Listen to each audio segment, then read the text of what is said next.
ठीक आहे. अगेन मी तुम्हाला अरे सांगते एकदा. सो टुडे वी लर्न अरे इन जावा. ठीक आहे. सो व्हॉट इज द अरे? Array is a collection of data on similar data type.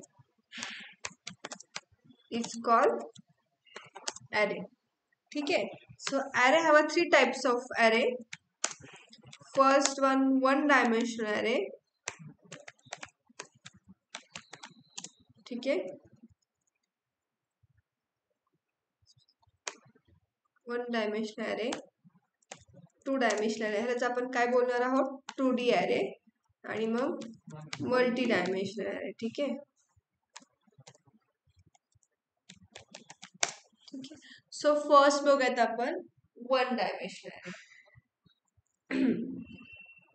So अरे काय करतं बघ, तर अरे is a collection of data on similar data type. It is called the अरे.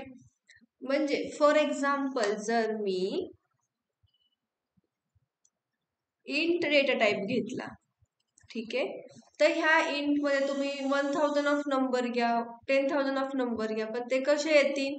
इंटिजर फॉर्मॅट मध्येच येतील. म्हणजे विदाउट डेसिमल अँड कॅरेक्टर वगैरे व्हॅल्यू आपण घेऊ शकत नाही. त्यामध्ये डेफिनेशन काय? अरे is a collection of data on similar data type. It is called the अरे. अरे काय करतं? डेटा कलेक्ट करतं, बट सेम डेटा टाइप वरती. म्हणजे इंटिजर मध्ये इंटच व्हॅल्यू होतील, डेसिमलची नाही घेतले जाणार. डेसिमल मध्ये दोन्ही पण होतात, कारण की इंटिजर पण सपोर्ट करतं. म्हणून कॅरेक्टर मध्ये फक्त कॅरेक्टर्स घेतलं जाईल. ठीक आहे. सो अरे मध्ये आपण बघूयात, त्याचा सिंटॅक्स असा असेल: डेटा टाइप,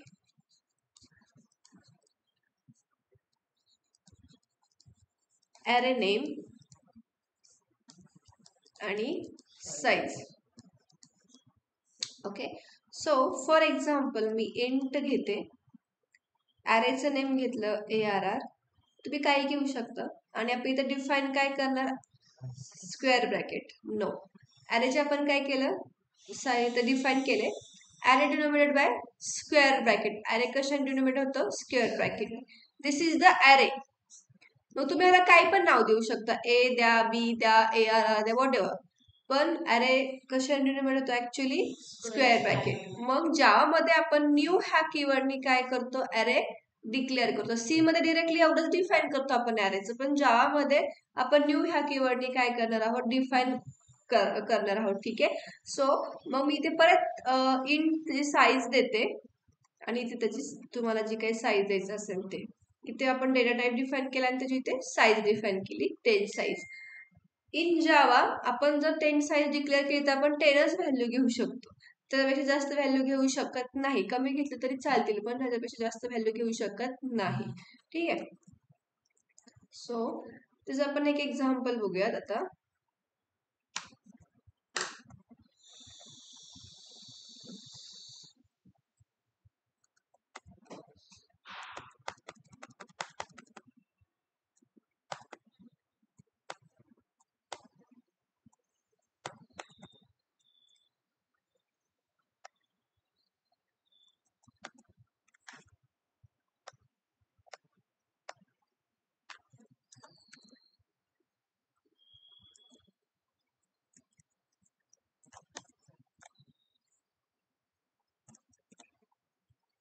ठीक आहे. इथे स्ट्रक्चर वगैरे डिफाईन केलं इथे.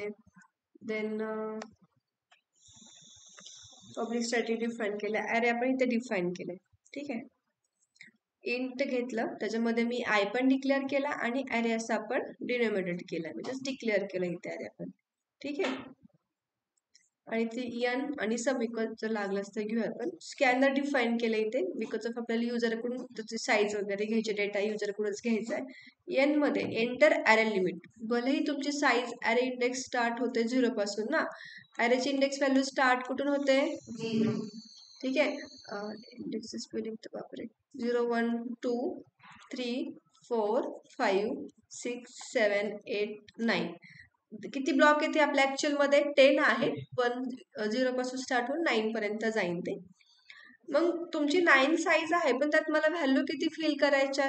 ते आपल्यावर डिपेंड आहे. भले क्लासची साईज 100 मुलांची आहे, पण मला त्याच्यामध्ये किती स्टुडंट हवेत? 50 स्टुडंट हवेत. सो मी लिमिट सांगणार की मला 50 स्टुडंटच हवेत क्लासमध्ये, बरोबर की नाही? सो मग मी त्या एंटर आयला लिमिट घेते. एन मध्ये मग मी काय केलं, 5 डिफाईन करते, 5 डिफाईन करते फॉर ऍक्सेप्ट व्हॅल्यू फ्रॉम, तेवढ्याच करू शकतो आपण युजर कडून, ठीक आहे. मग त्यानंतर एंटर ऍड डेटा हा एक मेसेज डिफाईन केला इथे, तुम्ही त्याच्यामध्ये डेटा ऍक्सेप्ट करू शकता. सो लूप वापरले आपण, for loop I equal 0, I less than, I मध्ये किती व्हॅल्यू आहे? 0, 0 लेस दॅन 5 असेल तरच आपण काय करणार? खाली येणार, ठीक आहे. मग why we use for loop? Without for loop पण आपण डेटा घेऊ शकतो, पण आपल्याला हे किती वेळा डिफाईन करावं लागेल? मग 5 टाइम डिफाईन करावं लागेल. कसं? मग AR ऑफ 0, मग ते SC येईन पुढे इथे, परत 1 2 3 असं अरे ऑफ आपल्याला 5 टाइम्स काय करावं लागेल? डिफाईन करावं लागेल. तर ते पॉसिबल आहे का? अगेन नाहीये. त्यासाठी आपण काय यूज केलंय? मग लूप यूज केलेला आहे. लूप मध्ये आपण लूप कशासाठी यूज करतो? इटरेट होते, म्हणजे 5 टाइम फक्त फिरता येते. तर फक्त यूज कशासाठी आहे? फिरण्यासाठी आहे, ठीक आहे. मग आता मी ARR ऑफ म्हणजेच अरे ऑफ 0 मध्ये आय किती आहे?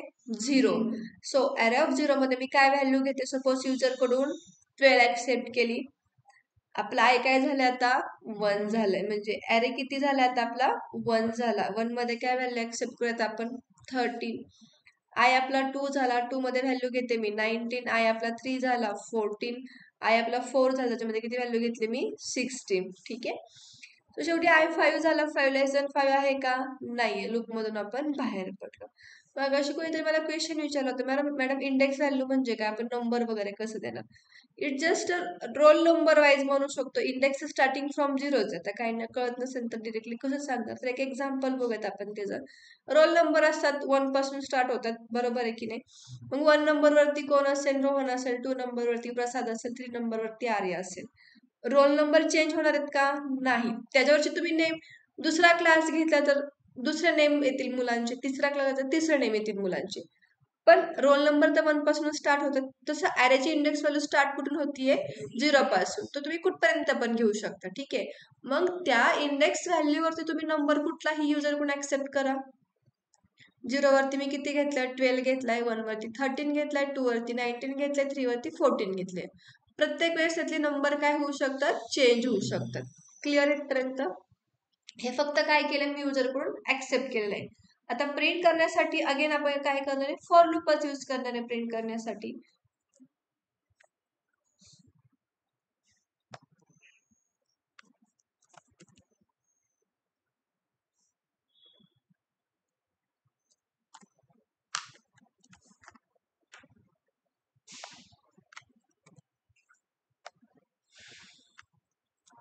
ओके, सो इथे काय जाईल मग? अरे ऑफ आय, कारण की आपला डेटा कशामध्ये आता? आय मध्ये आहे. भले तुम्ही मग इथं जे अरे मध्ये डेटा स्टोअर झालाय, जर की स्क्वेअर ब्रॅकेट मध्ये डेटा स्टोअर झालाय आपला, त्याला फक्त आपण नाव काय दिलेलं आहे? अरे नाव दिलेलं आहे, बरोबर की नाही? मग आता आपल्याला डेटाचा फेच करून घ्यायचा आहे. मग इथं आयच्या ऐवजी तुम्ही काय यूज करा? आपल्याला फक्त ती व्हॅल्यू फिरवली गेली पाहिजे. मी इथे काय यूज केलं? परत आयच यूज केला. आय मध्ये किती आहे? 0. सिस्टीम डॉट आउटर प्रिंटएलएन आपल्याला प्रिंट करण्यासाठी वापरले. सो अरे ऑफ 0 मध्ये काय व्हॅल्यू आहे आता? 12. सो काय प्रिंट होणार आहे? 12.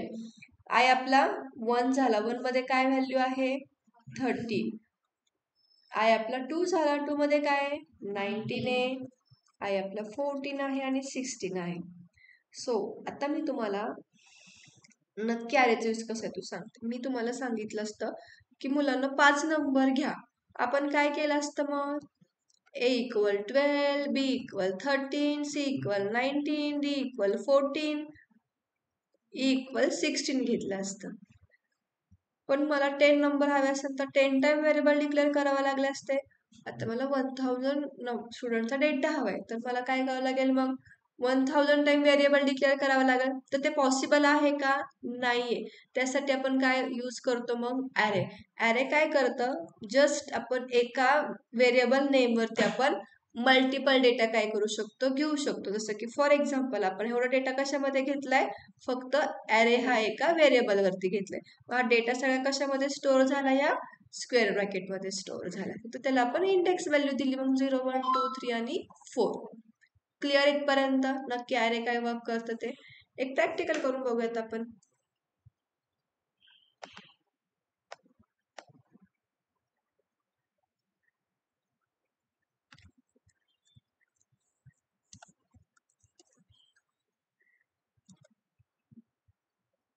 ठीक आहे.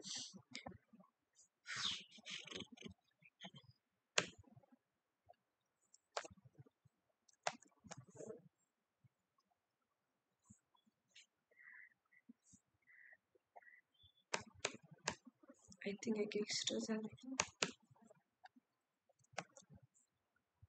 याचा फॉर लूप याचा क्लोज झाला ना, अजून एक घ्यायचा राईट. सो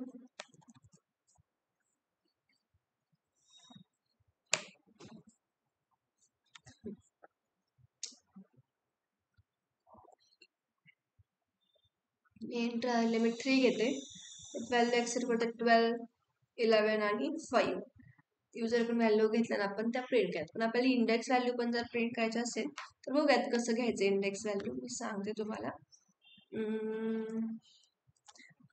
इथे एल नाही घेत कारण प्रत्येक वेळेस एल काय होणार, आपण न्यू लाईनला जाणार. मला नको आहे सध्या, ते बघूयात कधी घ्यायचं ते. आपल्याला मेसेज प्रिंट असा हवाय, ARR ब्रॅकेट, एक ब्रॅकेट हवाय. म्हणून आपल्याला त्याच्यामध्ये प्रिंट करायचे आय व्हॅल्यू आणि परत मी क्लोज करते. परत तो काय करते, स्क्वेअर ब्रॅकेट इकडून क्लोज करते. ठीक आहे, बघूयात कसं आउटपुट येते आपलं.